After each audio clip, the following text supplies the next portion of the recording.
Good morning, class. Welcome to another learning session in general mathematics. Last time you were able to learn how to solve rational equations. For this presentation, we will be solving rational inequalities. Alright. An inequality may have infinitely many solutions. The set of all solutions can be expressed using set notation or interval notation. So these are ways on how to write your answers in or if you are dealing with rational inequalities. So you can write your answer in terms of interval, set notation, or you can also have it graph. So when you have this one, this is an open interval AB. So for set notation, this is set of all x such that x is greater than a but less than b. So basically a and b are not part of this interval. All values between a and b, but a and b are not part of the interval itself. So this is the graph, no?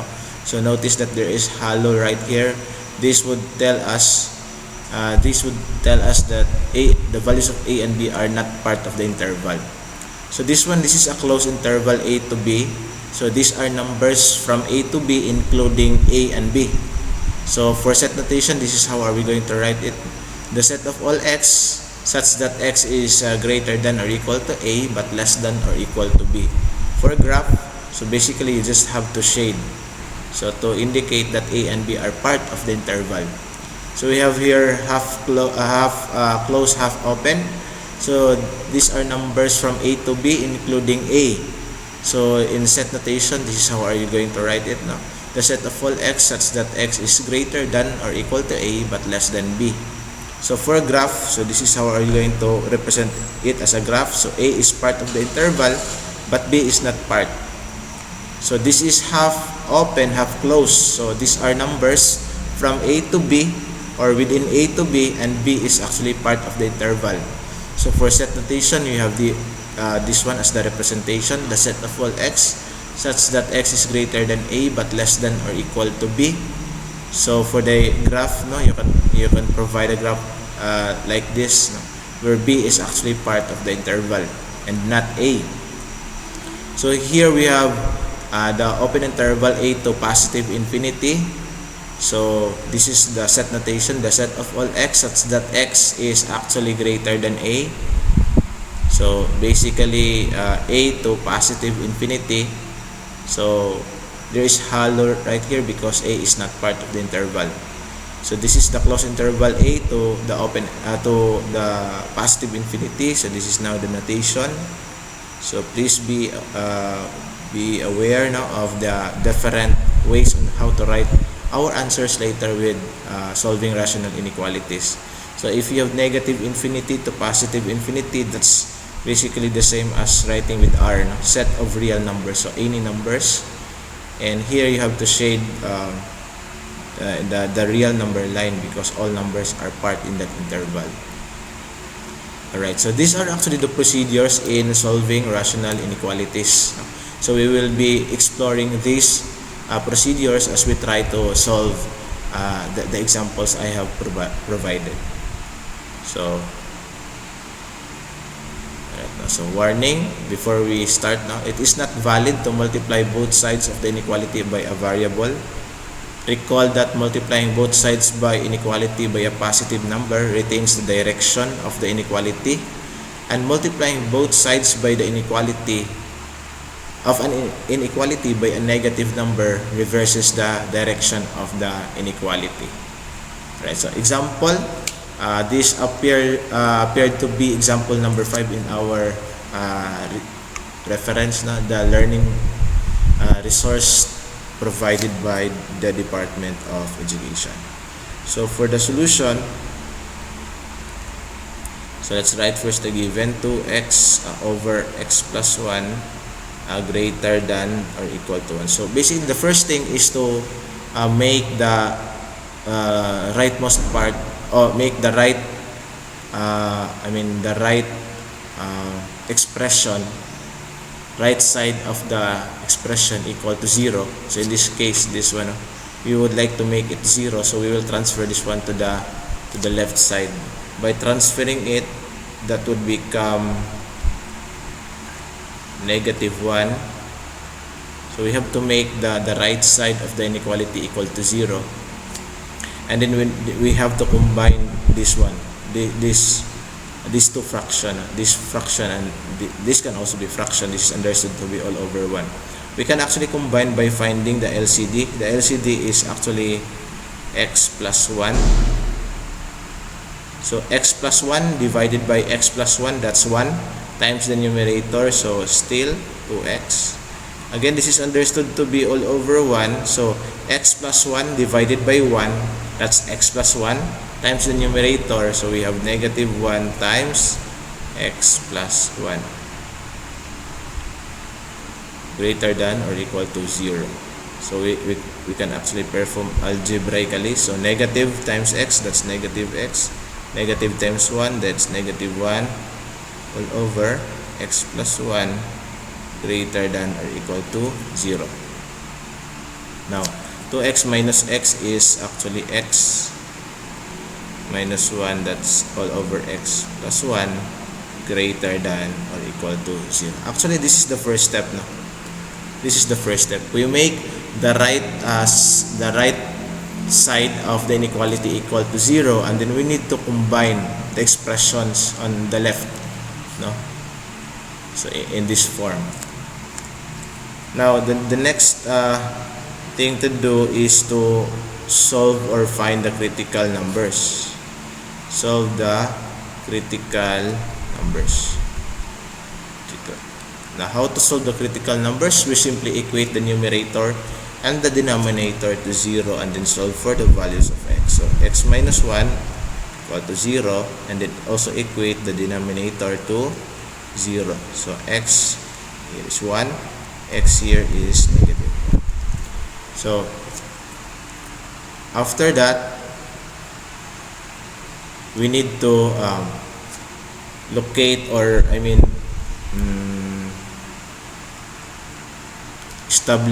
establish test points. So, but before that, if this is the real number line, we would like to locate 1 and negative 1. Of course, negative 1 should be on the left because that's negative, and 1 is on the right. So we would like to by the way, the solution to this problem can be this interval, this one, this interval, and then this interval right here. So there are 3 possible intervals as solution to this problem. Now, per interval, we need to find test point as representative. So for example, here we have negative 1 up to negative infinity. We can actually set negative 2 as our test point, representative of all the numbers inside that interval. So from negative 1 to 1, so our representative can be 0. From 1 to positive infinity, our representative can be 2. No? Actually, these test points are arbitrary. You can choose your own test points for as long as these numbers are actually within the given interval. Alright, so we will be testing our test points now. So at x equals negative 2, also we have it here at x is equal to 0, at x is equal to 2. Now, so we will be checking the test point based on the given inequality. So we can actually use the inequality given, or we can actually use this one, the simplified version. In this case, we will be using the simplified version. So x minus 1, so we have x minus 1 all over x plus 1 greater than or equal to 0. Now, replacing x with negative 2, negative 2 minus 1, negative 2 plus 1. Is it really greater than or equal to 0? Negative 2 minus 1 is negative 3, negative 2 plus 1 is negative 1. This is, now notice, how do we compare this one? Is 3 greater than or equal to 0? Of course, this is true. So, if this is true, then therefore that interval, that particular interval is actually a solution, no? Is a solution to the problem. So meaning this interval right here is actually a solution. What about this interval? Is it is it also a solution based on the given test point? So we do the same process. We copy the simplified version of the inequality, and then we replace x with the test point 0. So 0 minus 1, 0 plus 1.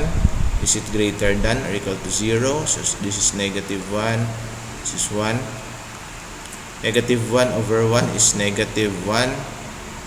Now, is negative greater than or equal to 0? This is false. So therefore, expect that this interval from negative 1 to 1 is not actually a solution to this problem. What about this interval, the remaining interval from 1 to positive infinity, based on the test point given? So we do the same process. X minus 1 over x plus 1 greater than or equal to 0. Replacing x with 2, 2 minus 1, 2 plus 1. This is 1 over 3. Now, is 1/3 greater than or equal to 0? Yes, positive numbers are greater than or equal to 0. So therefore, this is 2. So expect that this interval also right here is a solution to this problem right here. Now, so we have here two true statements. So meaning this interval, I hope you are able to see my cursor, and this interval right here are solutions to the problem. Now, how do we write our answer? Remember, we can actually write our answer in terms of interval. We can also write our answer in terms of set notation or simply graph. We can actually graph. So we can just simply use graph not to represent. So this one belongs to this interval right here. This is negative 1, and this one belongs to this interval right here. But take note, we also have to check if these endpoints are really these endpoints are really solutions to the problem. For example, if x is negative 1, you can actually use this one, or again you can use the simplified version. If this is negative 1, then the denominator will be equated to 0, and so that's undefined. So therefore, negative 1 is not part of the interval. So to make sure that negative 1 is not part of the interval, we will put circle right here, not shaded one, not the shaded one, no? just like this one, with hollow, not the shaded one. What about 1? Is 1 as an endpoint really a solution? Now, if in this case it's possible, because this is right, this cannot be undefined. So 1 is indeed a solution. So we can actually highlight this one right here. So this is how are you going to write your answer. You can write your answer in terms of graph. You can also make it in terms of interval. So represented, how do we write this one in terms of, by the way, just write or no, it's either this interval or this interval as the solution, or you can also write your answer as negative infinity, because negative 1 is not part, so you have to open, or union. 1 is part of the interval, so it should be closed, 1 to positive infinity. So this is how are you going to write your answers. So answers, these are your answers.